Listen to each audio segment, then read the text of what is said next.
Howdy ho, boys and girls. Johnny's back, and I think we're done with the arrangement. Holy moly, I'm so excited. So in this video, I'm just gonna play the whole thing for you guys, and also I'm gonna start getting into the editing and the pre-mix setups. What I'm gonna do, because this song has a lot of rhythmic guitar things, as you can see here, it's a lot of start and stop. I'm gonna edit all the little in-betweens out so it's really quiet when I'm not playing. You see it's all this scratchy. I'm human after all. So basically what I'm going to be using is the marquee tool, and then I'm just going to delete all this stuff. And after I'm done with all that, I might have to shorten it for this video. I'm going to put fades on everything so we don't get any pops and clicks in the recording. A good way of helping yourself out when you're doing this is if you go to Snap here and go to Division. Usually I have it on Smart, so it just basically tries to predict what you mean when you mark regions and stuff. If you put it to Division, and I have it on 16th notes, it will automatically snap into the grid, which makes life much easier because I don't have to aim at all. And then I just delete it. So anyways, I'm going to play this from the top so you can listen to it. While you listen to it, I'm going to edit some bass and some guitars. Also, after I'm done editing the bass, I'm going to double the bass track and use one track for sub bass. No point in doing that yet though, because then I just have to edit one more track. So anyways, here it is from the top, and mind you, it's not mixed yet, and you will see my little instrumental bus here. It's going to be peeking through the roof, but it's fine. That will all be the next step. So here it is, White Rabbit by The Longing.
Alright, it's starting to sound like music. So fades are really important because if you don't have fades on things, you tend to get a lot of pops and clicks. Not on that one, but right at the beginning of that one. So you get a lot of pops and like nasty noises and stuff like that that you really, really don't want. So the way to do that is to add fades. So fade in and fade out. There is a quick way of doing this in Logic. Like you can either go to the fade tool and just do it automatically, or you can go up here, fade in. I'm going to go for 2 milliseconds in and 2 milliseconds out.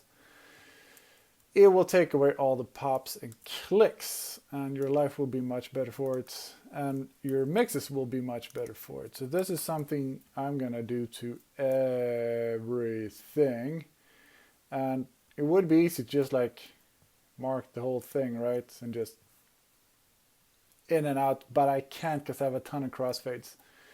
So crossfade is when you have two overlapping audio regions, and basically one fades out and the other one fades in at the same time to give you a smooth transition. And it's the bee's knees. Everybody loves it. Definitely something you want to do. But yeah, this is just like part of the grunt work of setting up for your mixes later. Like here, I want a crossfade. So I'm just going to drag this guy over. Boom, crossfade. So the way you get Logic to do that on its own is here. Drag, you have a few options. Crossfade. Crossfade is your friend. That way every time I do overlapping regions, I get crossfades. It's pretty dope, man. And I used to sit and do all this by hand until I watched the tutorials. Like, oh yeah, by the way, you can do many fades at once. And the same thing I can do with several regions, sorry. If I want to crossfade all of these, this one already has one, but in fact, I'll just mark all of them. And now it crossfades all of them. Man, anything to save some time. Because this is like the part that I enjoy the least, but you just gotta do it. And again, your mixes will sound a lot better for it. So yeah, fun. And I did all those edits, editing out the empty space. While I was listening to the songs, I didn't really listen to what they sounded like, but I have a pretty decent idea that it will work. At least I think it will work. And if I listen to it later and I hear that it's been chopped off too much or not enough, it's really easy just to drag them out to be a little longer. Because like you want it to be tight, but you also don't want it to sound too unnatural.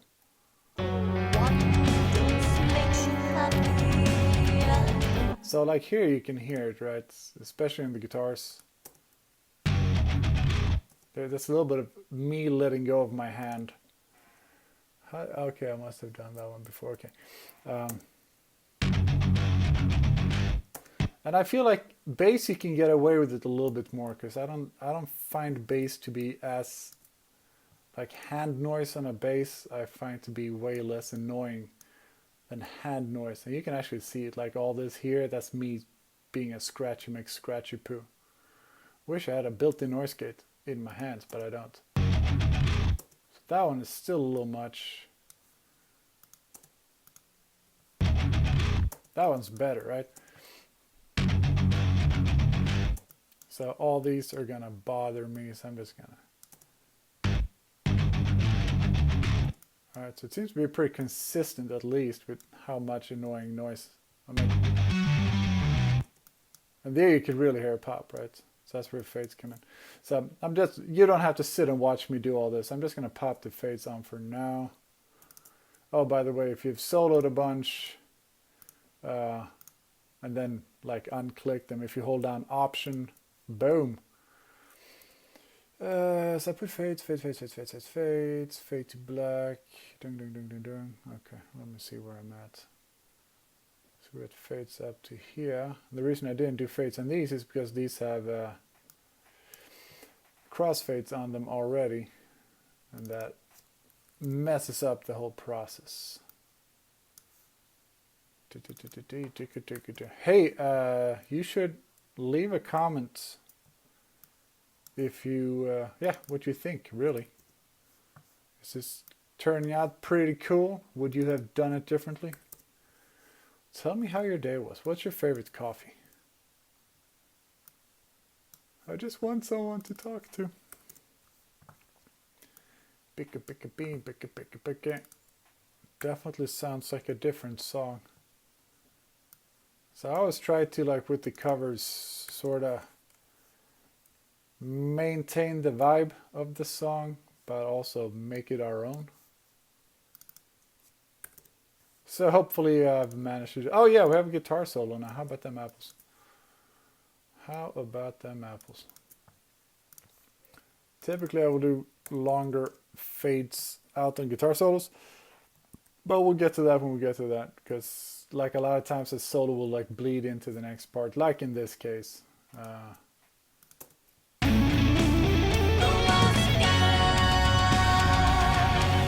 Yes, I would probably just like fade out that whole last note. And here I should probably use the fade tool. Yoink. Probably be something like that. Something like that.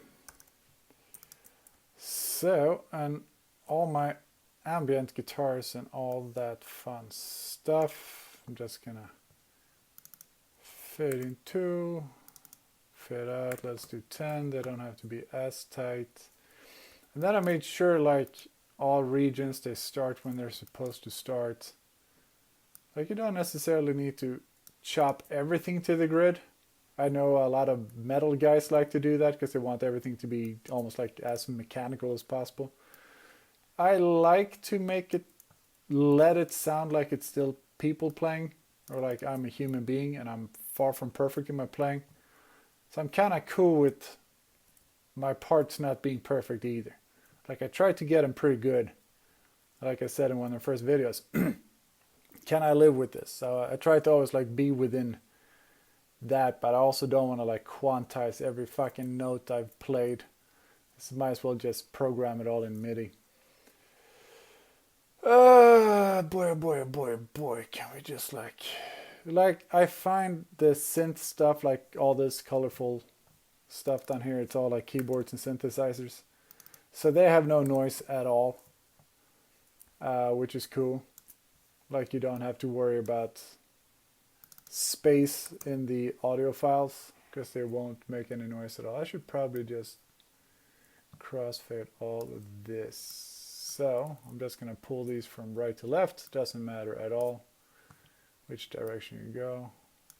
Boom. Now all of them have crossfades. Cool, man. You're going to get a fade out. And this is, believe it or not, a relatively small project for me. It's only like, what, 88 channels, and then, you know, maybe a few more in the mixer when I set up all my boxes and all that stuff. Which, for being me, it's not that bad. I should do a mix tutorial on that Torture song that we're releasing next, because that was a big fucking session. Alrighty, cool beans. So I guess the next step here is to start mixing this thing. So I'm gonna go change my preferences, audio, buffer size into 1024.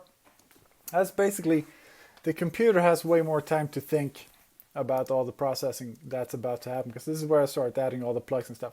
The trade-off is you get terrible latency, but I have already recorded everything I need to record.